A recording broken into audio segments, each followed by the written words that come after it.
Hi guys, इस video में हम लोग बात करेंगे जो भी स्टूडेंट्स आप लोग अगर एनआईएस में एडमिशन लेना चाहते हैं तो आप लोग के लिए एडमिशन अभी चालू है और एनआईएस के अक्टूबर एग्जाम्स के लिए एडमिशन हो रहा है। अक्टूबर पब्लिक एग्जाम्स होते हैं, ये काफ़ी इजी माना जाता है और इसमें ज़्यादातर स्टूडेंट्स वो अप्लाई करते हैं। जैसे कोई स्टूडेंट्स अगर पायलट के लिए जा रहे हैं, सीपीएल के लिए, या अगर आप ऑलरेडी क्वालिफाइड है, मतलब आपने 12th वगैरह कर रखा है एंड अपना अपग्रेड करना चाहते हो एजुकेशन, जैसे लेट्स से कि इंग्लिश का आप पेपर देके मार्क्स अपने इंप्रूव करना चाहते हो तो आप इसमें अप्लाई कर सकते हो।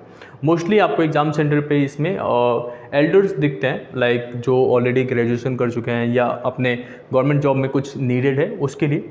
अगर आप क्लास 10th में एडमिशन लेना चाहते हैं या क्लास 12th में, सबके लिए ये ऑप्शन अवेलेबल होता है। इट्स नॉट अबाउट कि एल्डर्स रहते हैं, अगर आप अभी क्लास 12th में एडमिशन लेना चाहते हैं तो भी आप ले सकते हो। अगर आप सीबीएसई में थे और सीबीएसई में किसी तरीके से रुक गए या दूसरे बोर्ड्स में थे रुक गए तो आप इसमें एडमिशन ले सकते हो। इसके साथ साथ ये अक्टूबर 2024 में, इससे पहले एक एग्ज़ाम्स होता है ऑन डिमांड करके, उसके लिए भी एडमिशन चालू है। ये एग्ज़ाम्स जो है जनवरी से लेके आपका मार्च तक होगा और ये 2024 में होगा। इससे पहले कोई एग्ज़ाम नहीं है। जो अप्रैल पब्लिक एग्ज़ाम है उसके लिए एडमिशन बहुत पहले ही क्लोज हो चुका है। इसमें क्या क्या प्रोसेस रिक्वायर्ड होता है, आपको कैसे असाइनमेंट्स वगैरह सबमिट करने पड़ते हैं, किस तरीके से आपका एडमिशन होगा, क्या डॉक्यूमेंट्स रिक्वायर्ड होता है, क्या एलिजिबिलिटी है, सारी चीज़ें हम लोग डिटेल्स में समझने वाले हैं। ठीक है, तो सबसे पहले बात करते हैं कि एनआईएस की वैल्यू क्या है। मोस्ट ऑफ द स्टूडेंट्स की क्वेरी रहता है कि मैं एनआईएस में आ तो जाऊं, लेकिन एनआईएस की वैल्यू अगर नहीं होगा या मेरे मार्कशीट को कोई एक्सेप्ट नहीं करेगा तो मेरे इस मार्कशीट का क्या फ़ायदा। ठीक है, तो मैं आपको समझा देता हूँ। एनआईएस एक नेशनल बोर्ड है, national institute of open schooling कहते हैं इसे। ये सीबीएसई के ही बराबर आता है। अब सीबीएसई में बस इतना अंतर है कि यहाँ पे आप रेगुलर स्कूलिंग जाते हो, बट यहाँ पे ऐसा नहीं है। तो ये बनाया जाता है, एनआईएस जो बना था वो ये देख के बना था गवर्नमेंट के द्वारा, ये गवर्नमेंट बॉडी है। तो ये इस वजह से है जो बच्चे स्कूल ड्रॉप आउट कर लेते हैं, जैसे कभी किसी वजह से वो पढ़ाई नहीं कंप्लीट कर पा रहे अपना, तो उनको स्कूल ड्रॉप आउट करना पड़ता है। या कोई वर्किंग प्रोफेशनल है जो ऐसा हो कि वो काम में पहले ही लग गया ड्यू टू फाइनेंशियल इशूज़ या समथिंग, तो भी आप इससे कर सकते हैं एनआईएस से। या किसी तरीके से आपको स्पेसिफिकली ज़रूरत है, जैसे मान लीजिए आपने क्लास 12th कंप्लीट कर रखा है और आपको फिजिक्स और मैथ चाहिए, बट आपने कॉमर्स या ह्यूमैनिटीज़ में कर रखा है, तो इस केस में जो सीपीएल कैंडिडेट होते हैं वो यहाँ पे आके कंप्लीट करते हैं। या आप मान लो कि आप पीसीएम ग्रुप से थे बट आपको अभी इंटरेस्ट नहीं आ रहा है और आप बायोलॉजी में जाना चाहते हो, तो केवल बायो का एग्ज़ाम यहाँ से दे सकते हो। यहाँ पे भी अगर क्लास 12th कंप्लीटेड है तो केवल फिजिक्स और मैथ का एग्ज़ाम दे सकते हो। तो इसलिए ये काफ़ी फ्लैक्सिबल हो जाता है और इसलिए ये हर जगह पे वैलिड होता है। ऑलरेडी हमारे काफ़ी सारे स्टूडेंट जो हैं फॉरेन स्टडीज़ के लिए भी गए और वहाँ पे भी मार्कशीट को वैलिड माना जाता है हर जगह पे। ठीक है, तो एनआईएस एक रिकॉग्नाइज्ड बोर्ड है, आप बिना डरे यहाँ पे पेपर दे सकते हो। आपके मोस्ट ऑफ द पेपर्स केवी में होते हैं या सीबीएसई अफिलिएटेड स्कूल्स में ही होता है। ठीक है, तो वहीं पे होस्ट होता है। हर एक चीज़ एग्जैक्ट सीबीएसई जैसे ही यहाँ पे भी कंप्लीट होता है। अब बात करते हैं एलिजिबिलिटी को लेके, मतलब अगर एनआईएस में आपको एडमिशन लेना है क्लास 10th में तो आप किस तरीके से एलिजिबल हो सकते हैं। अगर आपने क्लास 10th कर रखा है और 1-2 सब्जेक्ट ऐड कराना चाहते हैं तो आप दे सकते हैं। अगर आपने क्लास 10th नहीं किया हुआ है या क्लास 10th में फेल हो गए हैं तो भी आप क्लास 10th में एडमिशन ले सकते हो। उसके साथ साथ जो स्टूडेंट्स ने अगर कभी पढ़ाई ही नहीं किया, लेट्स से कई बार हमारे पास ऐसे स्टूडेंट्स आते हैं जो काफ़ी एजड हैं एंड उनको क्यूरियस रहता है कि मेरे को क्लास 10th का मार्कशीट चाहिए या आगे मैं पढ़ना चाहती हूँ या चाहता हूँ, तो वो लोग भी इसमें एडमिशन ले सकते हैं क्लास 10th के लिए। इसमें नो स्कूलिंग का भी ऑप्शन रहता है, आप सेल्फ सर्टिफिकेशन से एडमिशन ले सकते हो। इसके लिए सभी चीज़ें हम लोग प्रोवाइड करते हैं, आपको प्रॉपरली गाइड करते हैं। तो ये स्क्रीन पे जो नंबर आ रहा है आप यहाँ पे कनेक्ट कर सकते हो, हम आपके एडमिशन से लिए हर एक प्रोसेस कंप्लीट करा देते हैं। ठीक है, तो आपके ऊपर हेडेक बस इतना रहता है कि आपको पढ़ना है, जो हम स्टडी मटेरियल्स देते हैं, बाकी एडमिशन्स के जो भी डॉक्यूमेंटेशन प्रोसेस रहता है, बोर्ड वेरिफिकेशन, वो सारी चीज़ें हम लोग कंप्लीट कराते हैं। अब क्लास 12th एडमिशन की एलिजिबिलिटी की बात कर लेते हैं। क्लास 12th में एडमिशन वही ले सकते हैं जिन्होंने ऑलरेडी क्लास 10th कंप्लीट हो चुका है। ठीक है, तो 10th मस्ट बी कंप्लीटेड। उसके साथ साथ आप अगर 11th में फेल हो गए हो तो भी आप ले सकते हो, 12th में फेल हो गए हो तो भी आप ले सकते हो, या अगर आपने 12th ऑलरेडी कंप्लीट कर रखा है तो भी आप यहाँ पे एनआईएस में 12th जो है अप टू 4 सब्जेक्ट्स के लिए कर सकते हो। जैसे अभी मैंने बताया कि 12th आप अगर पायलट के लिए जाना चाहते हैं, परस्यू करना चाहते हैं और आपका ह्यूमैनिटीज़ से था तो स्टूडेंट्स इसी में अप्लाई करते हैं एंड केवल फिजिक्स और मैथ्स के लिए अपीयर कर सकते हैं। ठीक है, बस एक चीज़ का ध्यान रहे, अगर आपने क्लास 10th नहीं किया है तो क्लास 12th में डायरेक्टली एडमिशन ले सकते हैं। ऐसे बहुत सारे एप्लीकेशन हमारे पास आते हैं जिनको हम लोग इम्प्रूव करते हैं, मतलब उनको कहीं से इन्फ्लुएंस हो जाता है कि क्लास 10th बिना किए क्लास 12th कर सकते हो। तो इस तरह की गलती आपको नहीं करना है, ना ही अप्लाई करना है। इसमें एक बार फीस आपने पे कर देते हो तो रिफंड नहीं होता बोर्ड की तरफ से, ठीक है। तो इस चीज़ का आपको ध्यान रखना है, ठीक है। अब आगे समझते हैं कि इसमें आपका डॉक्यूमेंट्स क्या क्या नीड रहेगा। अगर आप क्लास 10th में एडमिशन लेना चाहते हैं तो आपका आधार कार्ड कंपलसरी रहता है, उसके साथ साथ एक पासपोर्ट साइज फ़ोटो और साइन।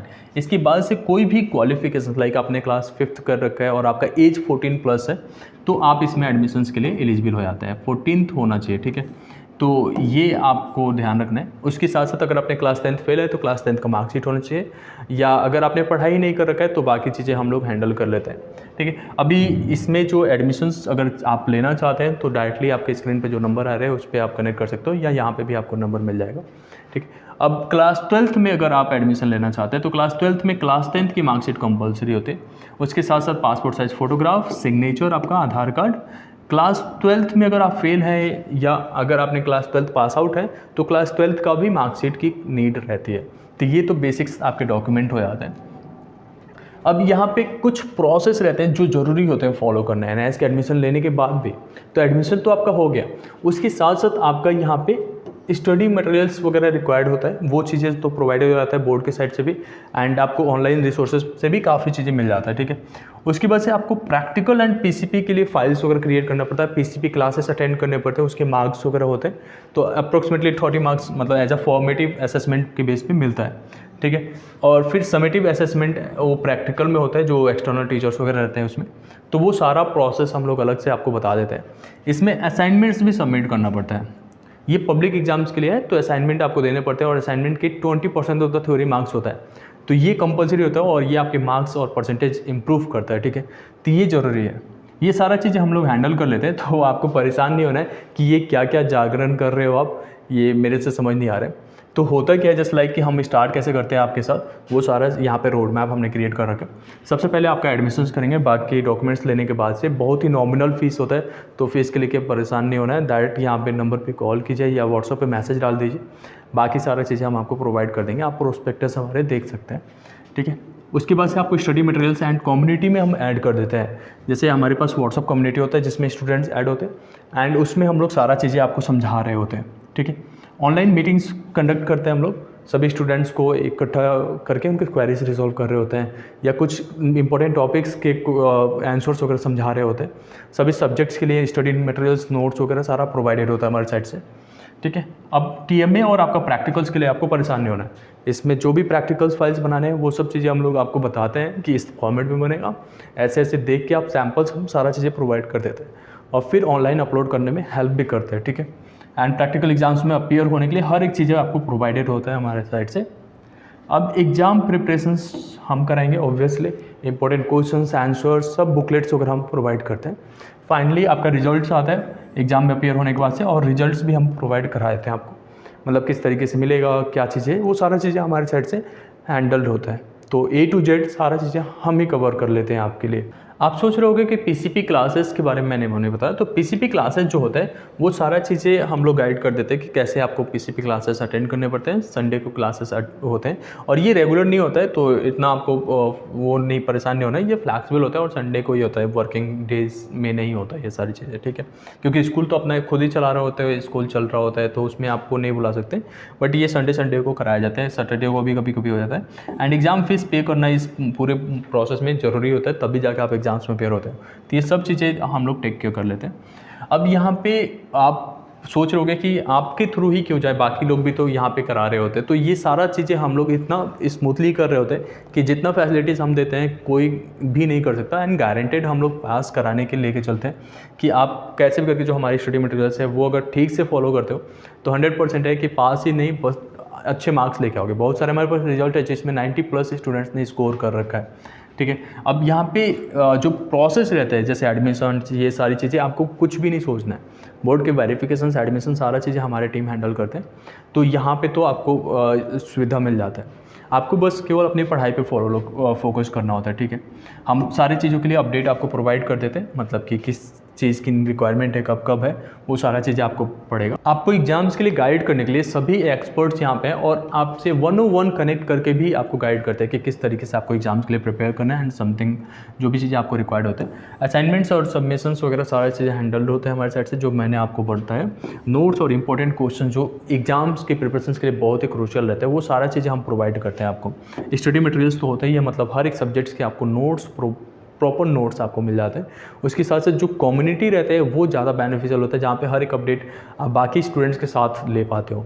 मतलब आपको कभी अकेलापन फील ही नहीं होगा। यहाँ पे एक क्लासरूम स्ट्रक्चर रहते हैं और सभी लोग एक साथ पढ़ाई कर रहे होते हैं, ठीक है। तो हम प्रोग्रेस आपका भी बताते हैं उसमें कि कितना आप इम्प्रूव कर रहे हो, वो सारा चीज़ें रहता है, ठीक है। तो कनेक्ट करने के लिए बहुत सारे ऑप्शन हैं। आप डून विनर वेबसाइट पे भी जाके चेकआउट कर सकते हो। उसके साथ साथ आप हमें मेल कर सकते हो support@doonwinner.in पे, या आप हमें इस नंबर पे व्हाट्सअप कर सकते हो। तो हर एक चीज़ें अवेलेबल है, ठीक है।